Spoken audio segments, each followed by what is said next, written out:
UPST July 6 പരീക്ഷ കഴിഞ്ഞു.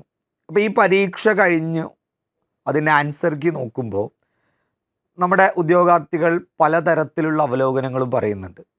ചിലർ 80-ൽ കൂടുതൽ മാർക്കുണ്ട്, ചിലർ ഒരു 60-65 റേഞ്ചിലാണുള്ളത്, ചിലർ ഒരു 50-55 റേഞ്ചിലാണുള്ളത്. അപ്പോൾ നമുക്ക് തീർച്ചയായിട്ടും ഒരു UPST പരീക്ഷ ജൂലൈ 6 നടന്ന പരീക്ഷയുടെ ചോദ്യപേപ്പർ എല്ലാവരും കണ്ടു.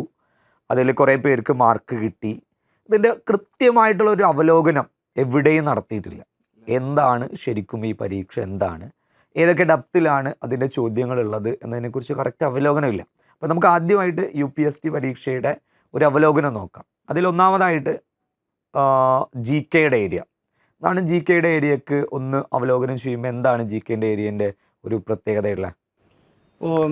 ഈ കഴിഞ്ഞ കുറേ എക്സാമുകൾ, ഇപ്പോൾ ഡിഗ്രി പ്രിലിംസ് ആണെങ്കിലും ഖാദി ബോർഡ് ഒക്കെ PSCയുടെ പാറ്റേൺ 2-3 വർഷമായിട്ട് ആകെ മാറി വരുന്നൊരു സംഭവമാണ്. കൂടുതൽ NCERT SCERT ചോദ്യങ്ങൾ, സ്റ്റേറ്റ്മെൻറ്റ് ക്വസ്റ്റ്യൻസ്. ഇപ്പോൾ ഡിഗ്രീൻ്റെ ഈ 3 സ്റ്റേജിൽ നടന്ന പ്രിലിംസൊക്കെ കാണുമ്പോൾ നമുക്ക് എവിടെ നിന്നാണ് ക്വസ്റ്റ്യൻ ഇട്ടിട്ടുള്ളതെന്ന് പോലും സംശയമാണ്. ഇപ്പോൾ 3rd സ്റ്റേജിൽ 16 ക്വസ്റ്റ്യൻ പോലും ഡിലീറ്റ് ആക്കിയിട്ടുണ്ട്. അപ്പോൾ ക്വസ്റ്റ്യൻ ഡിലീറ്റ് ആക്കുക എന്ന് പറയുമ്പോൾ അത്രത്തോളം അതിൻ്റെ ആധികാരികത അല്ലെങ്കിൽ ഉദ്യോഗാർത്ഥികളെ സംബന്ധിച്ചിടത്തോളം മാനസിക വിഷമം ഉണ്ടാക്കുന്ന ഒരു സംഭവമാണ്. പക്ഷെ എന്നാലും ആ ക്വസ്റ്റ്യൻ്റെ സ്റ്റാൻഡേർഡാണ് അത് വ്യക്തമാക്കുന്നത്. ഇപ്പോൾ നമ്മൾ LP എക്സാമും UP എക്സാമും ആ രീതിയിലാണ് പ്രതീക്ഷിച്ചത്. അതെ, സ്റ്റാൻഡേർഡ് ആയിട്ടുള്ള ഒരു സ്റ്റേറ്റ്മെന്റ് ലെവൽ ചോദ്യങ്ങൾ ഉണ്ടാവും എന്നൊക്കെയാണ് നമ്മൾ എക്സ്പെക്ട് ചെയ്തത്.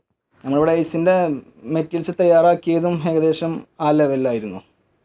ഇപ്പോൾ നമ്മൾ കറക്റ്റ് സിലബസ് ഇപ്പോൾ LDCനും UPനൊക്കെ അപേക്ഷിച്ച് സിലബസിൽ സ്പെസിഫിക് ആയിട്ട് എടുത്ത് പറഞ്ഞിരുന്നു. ഇപ്പോൾ കുറിച്യലഹള, പഴശ്ശിരാജ, ഹിസ്റ്ററി ഒക്കെ എടുക്കുമ്പോൾ കൃത്യമായി പറഞ്ഞിരുന്നു. അപ്പോൾ അവരൊക്കെ ഡീപ്പായി പഠിച്ച പോയ കുട്ടികളെ സംബന്ധിച്ച് ചെറിയൊരു ബേസിക് ലെവൽ ചോദ്യങ്ങളാണ് GKയിൽ വന്നത്. പക്ഷേ ആ ബേസിക് ലെവൽ ചോദ്യങ്ങളിൽ പോലും എറർ പോസിബിലിറ്റി ഉള്ള ചോദ്യങ്ങളുണ്ട്.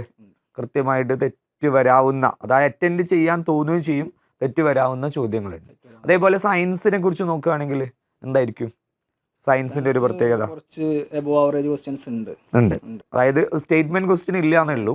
നമ്മൾ എക്സാം എഴുതി കഴിഞ്ഞ് ഇറങ്ങുന്ന സമയത്ത് നമ്മൾ ആരോട് ചോദിച്ചാലും നല്ല പോസിറ്റീവ് ആയിരുന്നു, വളരെ സിമ്പിള്, കൂടുതൽ മാർക്ക് സ്കോർ ചെയ്യാന്നുള്ളൊരു മൈൻഡാണ്. പക്ഷെ ആൻസർ കീ വന്ന് നോക്കുമ്പോഴാണ് തീർച്ചയായിട്ടും നെഗറ്റീവ് വരുന്ന ഒരു ചോദ്യങ്ങളാണ്. അപ്പൊ സത്യസന്ധമായിട്ട് നമ്മൾ നോക്കുകയാണെങ്കിൽ എക്സാമിന്റെ പാറ്റേൺ, എക്സാം ഹോളിൽ നിന്ന് കിട്ടുന്ന ആ ഒരു ഫീൽ അല്ല എക്സാമിന് പുറത്തിറങ്ങിയാൽ എന്ത് ചെയ്യുക അതിന് കിട്ടുക. മാത്സിന്റെ കാര്യം നോക്കുകയാണെങ്കിൽ മാത്സിലൊരു പ്രത്യേകത, കഴിഞ്ഞ UPST പരീക്ഷയിൽ കുറച്ചൊക്കെ നമുക്ക് ടെക്സ്റ്റ് ബുക്ക് ഓറിയൻറ്റഡ് ആയിട്ടുള്ള ചില കണ്ടന്റ് ഒക്കെ അൺഎക്സ്പെക്റ്റഡ് ആയിട്ട് കയറി ചെയ്തുകൊണ്ട് അതിൻ്റെതായിട്ടുള്ള ഒരു ടഫ്നെസ് ഉണ്ടായിരുന്നു. പക്ഷെ അത്രത്തോളം ടഫ് മാത്സ് ഈ ഒരു വർഷം എന്ത് ചെയ്തില്ല, ഇല്ല. ബേസിക് ചോദ്യങ്ങളാണുള്ളത്. ഈ സൈക്കോളജിയുടെ കാര്യം നോക്കുകയാണെങ്കിൽ 20 ചോദ്യങ്ങളിൽ ബേസിക് ലെവൽ ചോദ്യങ്ങളാണുള്ളത്. ഗെറ്റബിൾ ആയിട്ടുള്ള ഒരു പഠിക്കുന്ന കുട്ടിക്ക് കൃത്യമായിട്ട് ആൻസർ ചെയ്യാവുന്ന ചോദ്യങ്ങൾ സൈക്കോളജിയിലുണ്ട്. പക്ഷെ ആ ഒരു തരത്തിലല്ല ഇംഗ്ലീഷും മലയാളവും വന്നത്. അപ്പോൾ അതുകൊണ്ട് തന്നെ അതിൽ ടോപ്പ് സ്കോർ എന്ന് അവകാശപ്പെടുന്നതിൽ അതിൻ്റെ ഒരു സത്യാവസ്ഥയെ കുറിച്ചിട്ട് ഒരു പ്രശ്നമുണ്ട്, ചെറുതായിട്ടൊരു പ്രശ്നമുണ്ട്. മലയാളത്തിൽ എങ്ങനെയാണ് ആ ചോദ്യങ്ങളൊന്ന് നോക്കുകയാണെങ്കിൽ? മലയാളത്തിൽ കുറേ പരീക്ഷയൊക്കെ നമുക്ക് പരിചയം ഉണ്ടല്ലോ. മലയാളം എങ്ങനെയാണ് ആ ചോദ്യങ്ങൾ? മലയാളത്തിൽ ഒരു 1, 2, 3 ക്വസ്റ്റ്യൻസ് ഒക്കെ നമുക്ക് സിമ്പിൾ ആയിട്ട് ആൻസർ ചെയ്യാവുന്നതാണ്. അതെ, ഒന്ന് കറണ്ട് അഫയേഴ്സ് ആണ് വന്നത്. പിന്നെ നമ്മളെ ഈ അക്ഷര തെറ്റുണ്ടോ എന്നുള്ളതൊക്കെ നമ്മൾ സ്ഥിരമായിട്ട് കണ്ടുവരുന്ന ക്വസ്റ്റ്യൻസ് ആവുന്നത്.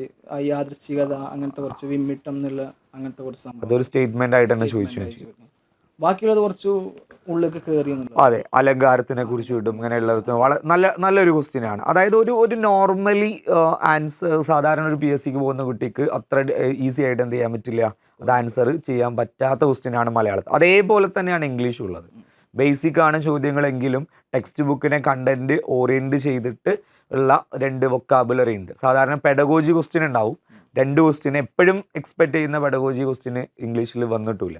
അപ്പോൾ നോർമലി അപ്പോൾ ഇംഗ്ലീഷിലും എന്തുണ്ട്, അതിൻ്റേതായിട്ടുള്ള ഒരു പ്രശ്നമുണ്ട്. അപ്പോൾ ശരിക്കും ഇതിൻ്റെ ഒരു കട്ട് ഓഫ് അവലോകനം ചെയ്യുകയാണെങ്കിൽ പല സർവേ റിപ്പോർട്ട് അനുസരിച്ചും സർവേകളുണ്ട്, അഭിപ്രായം അനുസരിച്ചും ആകെ കൺഫ്യൂഷനിലാണ്. എത്ര പേരും എന്താ 80ന്റെ മുകളിൽ കുറേ കുട്ടികൾക്ക് ഉണ്ടാവുമോ? സാധ്യതയില്ല. കൃത്യമായിട്ട് സാധ്യതയില്ല. നമുക്ക് കാണുമ്പോൾ അല്ലെങ്കിൽ പെട്ടെന്ന് അപ്രോച്ച് ചെയ്യുമ്പോൾ നമുക്ക് സിമ്പിൾ ആണ് തോന്നുമെങ്കിലും അപ്പോൾ 80ന്റെ മുകളിൽ അറ്റൻഡ് ചെയ്യുന്ന കുട്ടിക്ക് ഉറപ്പായിട്ടും എന്ത് വരും, ആ നെഗറ്റീവ് വരാനുള്ള ഒരു പോസിബിലിറ്റി. അപ്പോൾ കറക്റ്റായിട്ട് നമ്മൾ നോക്കുകയാണെങ്കിൽ ഇപ്പോൾ കോമ്പറ്റീഷൻ കൂടിയ ജില്ലകളുണ്ട്, അതായത് തിരുവനന്തപുരം, കൊല്ലം, തൃശ്ശൂർ, മലപ്പുറം, ഇങ്ങനെയുള്ള പ്രധാനപ്പെട്ട കൂടിയ ജില്ലയിൽ നമ്മളൊരു കട്ട് ഓഫ് പറയുന്നത് എന്ന് പറഞ്ഞാൽ അവിടെ പല ഘടകങ്ങളുണ്ട്. നമ്മുടെ സർവേ റിസൾട്ട്, നമ്മൾ എയ്സിൽ തന്നെ ആയിരക്കണക്കിനായിട്ടുള്ള സ്റ്റുഡൻസ് ഉണ്ട്, അവരുടെ ഒരു മാർക്കിൻ്റെ രീതി, അവർ നല്ല സ്കോർ ചെയ്ത കുട്ടികളുണ്ട്. എന്നാൽ നമ്മൾ നോക്കുന്നത് ഒരു ടോട്ടലി ഈ ഒരു കുട്ടിക്ക് എത്ര സ്കോർ കിട്ടും എന്നാണ്. ഇനി പുറത്ത് ചിലർ അവകാശപ്പെടുന്ന പോലെ ചില ക്വസ്റ്റ്യൻസ് അവർ ടോട്ടൽ ആൻസർ ചെയ്ത ക്വസ്റ്റ്യൻസ് പറയാനുള്ള ഒരു ടെൻഡൻസി ഉണ്ട്. എന്നാൽ അതിൽ ഇത്ര തെറ്റ് വന്നു എന്നുള്ള കാര്യം കൃത്യമായിട്ട് എന്ത് ചെയ്യുന്നില്ല, അവർ നോക്കുന്നില്ല. ആ ഒരു പ്രശ്നമുണ്ട്. അപ്പോൾ കറക്റ്റായിട്ട് നമ്മൾ പറയുകയാണെങ്കിൽ ഏകദേശം ഇതിൻ്റെ ഒരു നല്ല കോമ്പറ്റീഷൻ നടക്കുന്ന ജില്ലയിലാണെങ്കിൽ അതിൻ്റെ ഒരു കട്ട് ഓഫ് എന്ന് പറയുന്നത് നമുക്ക് പറയാം. അത് കട്ട് ഓഫ് എപ്പോഴും നമ്മൾ ശ്രദ്ധിക്കേണ്ടത്, ഇതൊരു അവലോകനമാണ്, PSCൻ്റെ എപ്പോഴും റിലേറ്റീവ് ആണ്. ഒരു ടൈമിലുള്ള കുട്ടികൾ എത്രയാണോ സ്കോർ ചെയ്ത് അതിനനുസരിച്ചിട്ടാണ് കട്ട് ഓഫ് വരിക. അറിയാണോ, ഡിഗ്രി ലെവലിനൊക്കെ 50, 55 കട്ട് ഓഫ് പ്രഡിക്റ്റ് ചെയ്ത് കൊടുത്ത് എത്ര വന്നേ, 43, 45 അങ്ങനെയുള്ള ഒരു സിറ്റുവേഷൻ ഉണ്ട്. ഇവിടെ നമ്മൾ കുറച്ച് UPST പരീക്ഷയാണ്, അങ്ങനെയൊക്കെയുള്ള കാരണം കൊണ്ട് നമുക്ക് കട്ട് ഓഫ് പറയുകയാണെങ്കിൽ എത്ര പറയാം, ഒരു 58 മുതൽ ഒരു 64 വരെയൊക്കെയാണ്. അങ്ങോട്ടും ഇങ്ങോട്ടുള്ള ചേഞ്ചസ് വരാം. കറക്റ്റ്. അപ്പോൾ കൂടുതൽ പേടിക്കേണ്ട ആവശ്യമില്ല. 70, 85, 90 എന്നൊക്കെ പറയുന്നവരോട് കറക്റ്റ് നമ്പർ ചോദിച്ചു കഴിഞ്ഞാൽ ആ ഒരു മാർക്ക് എന്ത് ചെയ്യൂ, മാറിപ്പോവും. കാരണം എന്താ, അതിൻ്റേതായിട്ടുള്ള ഒരു പരീക്ഷ കഴിഞ്ഞാലുള്ള ചില കാര്യങ്ങളൊക്കെ ഉണ്ട്. നമ്മൾ കുറച്ചുകൂടി അക്യുറസി നോക്കിയിട്ടാണുള്ളത്. ഒരു 58, 64 റേഞ്ചിൽ കട്ട് ഓഫ്, ആ ഒരു രീതിയിലാണ് കട്ട് ഓഫ് ഉണ്ടാവുക. ഇനി ഇപ്പോൾ ഒരു വലിയൊരു പ്രശ്നം ഉണ്ടല്ലോ, UPST പരീക്ഷ എഴുതിയവരൊക്കെ B.Ed.കാരാണ്. ഇനി ബാക്കി DL.Ed.കാരും UPSC പരീക്ഷ എഴുതിയിട്ടുണ്ട്. അപ്പോൾ ഇവർക്ക് DL.Ed.കാർക്ക് ഉറപ്പായിട്ടും ജൂലൈ 20-ാം തീയതി LPST പരീക്ഷയുണ്ട്. നല്ലൊരു ഓപ്പർച്യൂണിറ്റിയാണ്. UPനേക്കാളും എന്താ പ്രത്യേകത ഉള്ളവർക്ക്, കുറച്ചുകൂടി ഓപ്പർച്യൂണിറ്റി ഉണ്ട്. ആ കോമ്പറ്റീഷൻ ലെവൽ കുറവാണ്. ഇങ്ങനെയൊക്കെയുള്ള ഒരു സിറ്റുവേഷൻ ഉണ്ട്. പക്ഷേ UPST എഴുതിയിട്ടുള്ള കാൻഡിഡേറ്റ്സിനുണ്ടല്ലോ, ഇനി എന്താണ്, അവർക്ക് നല്ല നോളജ് ഉണ്ടാവുമല്ലോ. ഇപ്പോൾ എത്ര മാർക്ക് കിട്ടിയാലും അവരുടേതായിട്ടുള്ള എന്തുണ്ട്, പ്രവർത്തനങ്ങൾ ചെയ്തിട്ടുണ്ട്. ആ ഒരു നോളേജിനെ ബേസ് ചെയ്തിട്ട് ഇനി അവരെന്ത് ചെയ്യും എന്ന് പറയുന്ന ഒരു ചോദ്യത്തിന് എന്തായിരിക്കും ഇതുണ്ടാവുക. ഇനി HSA പരീക്ഷകളുണ്ട്. HSA പരീക്ഷകൾ എന്തായാലും നമുക്ക് വരാനുണ്ട്. പല വിളിക്കുന്ന HSA നമുക്ക് ഫിസിക്കൽ സയൻസിൻ്റെ HSA ഉണ്ട്. അതിന് ചെറിയ ഒരു സാങ്കേതികമായിട്ടുള്ള ഇഷ്യൂ ഉള്ളതുകൊണ്ട് മാത്രമാണ് അത് നിൽക്കുന്നത്. പിന്നെ ഇംഗ്ലീഷിൻ്റെ വിളിക്കാനുണ്ട്, സോഷ്യൽ സയൻസ് ഉണ്ട്, നാച്ചുറൽ സയൻസ് ഉണ്ട്, മാത്തമെറ്റിക്സ് ഉണ്ട്. ഓക്കെ, മലയാളം HSA വരാനുണ്ട്. അപ്പോൾ 6 HSA വരാനുണ്ട്. ഓക്കെ, അതേപോലെ തന്നെ അവർക്ക് ഇതേ നോളജ് വെച്ചിട്ട് LD ക്ലർക്ക് എഴുതിക്കൂടെ? LD ക്ലർക്കിന് എന്താണ് അവർക്ക് എഴുതുമ്പോൾ അഡ്വാൻറ്റേജ്? മാർക്കിന്റെ ബാക്കി 80%, 80% പഠിച്ച കാര്യങ്ങൾ, കുറച്ച് ടോപ്പിക്സ്, പിന്നെ കുടുംബബന്ധത്തിനെ പറ്റിയുള്ള സോഷ്യലിലെ സംഭവം, അതല്ലാത്ത എല്ലാം LDക്ക്. ഇനി പ്രത്യേകിച്ച് LD എങ്ങനെ വരികയെന്ന് ചോദിക്കുകയാണെങ്കിൽ, ഇപ്പോൾ നമുക്കറിയാം ഡിഗ്രി പ്രിലിംസിനെയും ഈ ഖാദി ബോർഡിൻ്റെ എല്ലാ പേപ്പറും മെയിൻസ് നമ്മൾ പരിശോധിക്കുകയാണെങ്കിൽ ഇനിയും NCERT, SCERT ഭാഗങ്ങളിൽ നിന്ന് ധാരാളം ചോദ്യങ്ങൾ ഇനിയും പ്രതീക്ഷിക്കാം. ഇനി അവിടുന്ന് കുറച്ച് LPക്ക് അങ്ങനെ സാധ്യത ഉണ്ട്. കാരണം നമ്മൾ ഇപ്പോൾ UPൻ്റെ അതേ പാറ്റേണിൽ വരും, സ്റ്റേറ്റ്മെന്റ് ഉണ്ടാവില്ല എന്നൊന്നും ഒരിക്കലും നമുക്ക് പറയാൻ പറ്റില്ല. ഓക്കെ, അപ്പോൾ അതിൻ്റെ ഒരു പ്രശ്നം, ഒരു ചെറിയൊരു ചേഞ്ച് ചിലപ്പോൾ കാണാം. ഇപ്പോൾ ഓരോ LDക്കാണല്ലോ നമ്മൾ ചേഞ്ച് പെട്ടെന്ന് പബ്ലിക് അറിയപ്പെടുന്നത്. നമ്മൾ ഓരോ LD എക്സാം 2017 LD കഴിഞ്ഞ് 14 LDക്ക് SCERT കടന്നു വരുന്നുണ്ട്. പാലക്കാട് 40 സംതിങ് ഒക്കെ കട്ട് ഓഫ് വരുന്ന സമയത്ത്. പിന്നെ 21 LD നന്നായിട്ട് ഫുൾ SCERT ആ മോഡലായി, കട്ട് ഓഫ് ഒക്കെ 50. ആ സമയത്ത് നമ്മൾ എക്സാം എഴുതി കഴിയുമ്പോൾ, LD എഴുതി കഴിയുമ്പോൾ 65, 66 ഒക്കെ കട്ട് ഓഫ് നമ്മൾ പ്രതീക്ഷിക്കാം. എക്സാം ഹാളിൽ നിന്ന് ഇറങ്ങുമ്പോൾ നമുക്ക് എത്ര മാർക്ക് ഉണ്ട് എന്നുള്ളതാണ്. പിന്നെ കട്ട് ഓഫ് വരുമ്പോഴാണ് 52, 50. ഇപ്പോൾ കണ്ണൂരിലാണ് 55 വന്നത്. അപ്പോൾ ഈ UPക്കൊക്കെ പഠിച്ചവരൊക്കെ ഈ ഒരു മെത്തേഡ് ഫോളോ ചെയ്തിട്ട് തന്നെ പഠിച്ചത്. അപ്പോൾ ഒരു എക്സാം ചിലപ്പോൾ സിമ്പിളായി എന്ന് കരുതിയിട്ട് LD ചിലപ്പോൾ അവർക്ക് ആ ഒരു രൂപത്തിൽ തന്നെ വരാം എന്നുള്ള ചാൻസ് ആണ്. അപ്പോൾ UPക്കാർക്ക് ഇനി ഏറ്റവും പ്രധാനപ്പെട്ട HSA ആണ്. അപ്പോൾ ഈ HSA കിട്ടാൻ സാധ്യത ഉണ്ടോ എന്നുള്ള വലിയ ചോദ്യം ഈ UPST കഴിഞ്ഞ B.Ed, PG ഒക്കെ കഴിഞ്ഞവരുടെ ഉള്ളിലുണ്ട്. HSA കാരണം കഴിഞ്ഞ HSAകളിലൊക്കെ പോസ്റ്റിങ്ങിൽ എന്തുണ്ട്, ചെറുതായിട്ടുള്ള പ്രശ്നങ്ങളൊക്കെ ഉണ്ടായിരുന്നു. പക്ഷെ അടുത്ത HSAക്ക് നമ്മൾ കുറച്ചുകൂടിയും നിയമനം പ്രതീക്ഷിക്കാവുന്ന HSകളാണ്. കാരണം 2026, 27 കൂടുതൽ റിട്ടയർമെൻറ്റ് പോസിബിലിറ്റി എന്തുണ്ട് സ്കൂളുകളിലുണ്ട്. ഓക്കെ, ആ റിട്ടയർമെൻറ്റ് പോസിബിലിറ്റി ഉള്ളതുകൊണ്ട് എല്ലാ HSക്കും മലയാളം, ഇംഗ്ലീഷ്, അതേപോലെ എല്ലാ HSക്കും ഒരു സാധ്യതയുണ്ട്. അപ്പോൾ UPSC പരീക്ഷയ്ക്ക് ഒരു 18ഓളം സബ്ജക്റ്റ് പഠിക്കണം. HSക്ക് അവരുടെ സബ്ജക്റ്റ് മാത്രം പഠിച്ചാൽ മതി. അപ്പോൾ HSക്കുള്ള ഒരു പ്രധാനപ്പെട്ട ഒരു ഓപ്ഷൻ എന്ന് പറയുന്നത് നമുക്കറിയാം, കഴിഞ്ഞ വർഷങ്ങളിൽ 3 തവണയും HSയുടെ റിസൾട്ട് ആർക്കാണ് വന്നത്? എയ്സിലാണ് വന്നത്. അപ്പോൾ എയ്സിൻ്റെ പ്രത്യേകത എന്ന് പറഞ്ഞാൽ അവിടെ ആദ്യ റാങ്കുകൾ മുഴുവനും എയ്സിലായിരുന്നു അല്ലേ. അപ്പോൾ നമ്മൾ ഒരു ഇതിൽ കാണാൻ പറ്റും, നമുക്ക് നമ്മൾ ആ റിസൾട്ട് ഒന്ന് ജസ്റ്റ് കാണിക്കുന്നുണ്ട്. അപ്പോൾ ആദ്യ റാങ്കുകൾ മുഴുവനും. അപ്പോൾ നമുക്ക് ഏതൊക്കെ HSC ആണ് അവൈലബിൾ ആയിട്ടുള്ളത്? നാച്ചുറൽ സയൻസ്, ഇംഗ്ലീഷ് ഉണ്ട്, നാച്ചുറൽ സയൻസ് ഉണ്ട്, മലയാളം, ഫിസിക്കൽ സയൻസ്, അതേപോലെ physical science, Malayalam, natural science ഉണ്ട്, നമ്മൾ ഓൾറെഡി പറഞ്ഞല്ലോ. നാച്ചുറൽ സയൻസ് ഉണ്ട്, മലയാളം ഉണ്ട്, ഇംഗ്ലീഷ് ഉണ്ട്, അതേപോലെ മാത്സ്, പ്രധാനപ്പെട്ട മാത്സ്. ഈ 6 HSയിലും ആദ്യ റാങ്കുകൾ എവിടെ ഉണ്ടായിരുന്നത്? എയ്സിലാണ്. നമുക്ക് സ്ക്രീനിലൊന്ന് കാണാം, എൻ്റെ റിസൾട്ടുകളെ സ്ക്രീനിലൊന്ന് കാണാം. സ്ക്രീനിലൊന്ന് സ്ക്രോൾ ചെയ്താൽ ഇത്രയും റിസൾട്ടുകളുണ്ട്. അപ്പോൾ കേരളത്തിൽ 14 ജില്ലകളിൽ നിന്നുള്ള സ്റ്റുഡൻസും എന്തിലുണ്ട്? എയ്സിൽ വരാറുണ്ട്. അപ്പോൾ നമ്മൾ ഈ വർഷം HSക്ക് വേണ്ടിയിട്ട് ഒരു ജില്ലയിൽ ആദ്യഘട്ടത്തിൽ നമ്മൾ ഒരു ജില്ലയിലുള്ള 14 ജില്ലയിലുള്ള കുട്ടികൾക്ക് നമ്മൾ ഓൺലൈൻ അഡ്മിഷൻ കൊടുക്കുന്നുണ്ട്.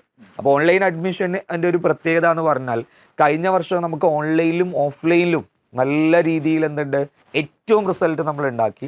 അപ്പോൾ ഈ ഓൺലൈനിൽ നമ്മൾ അഫോർഡബിൾ ആയിട്ടുള്ള റേറ്റിലാണ് ഈ വർഷം എന്ത് ചെയ്യുന്നത്? ഓൺലൈൻ കൊടുക്കുന്നത്. അപ്പോൾ ഏത് കുട്ടിക്കും മെൻറ്റർഷിപ്പോട് കൂടിയിട്ട് കറക്റ്റ് ഇവിടെ നടക്കുന്ന ഓഫ്ലൈൻ ക്ലാസ് എങ്ങനെയാണോ അതേ പാറ്റേണിലാണ് എന്ത് കൊടുക്കുന്നത്? നമ്മൾ online class with same material പാറ്റേണിലാണ് കൊടുക്കുന്നത്.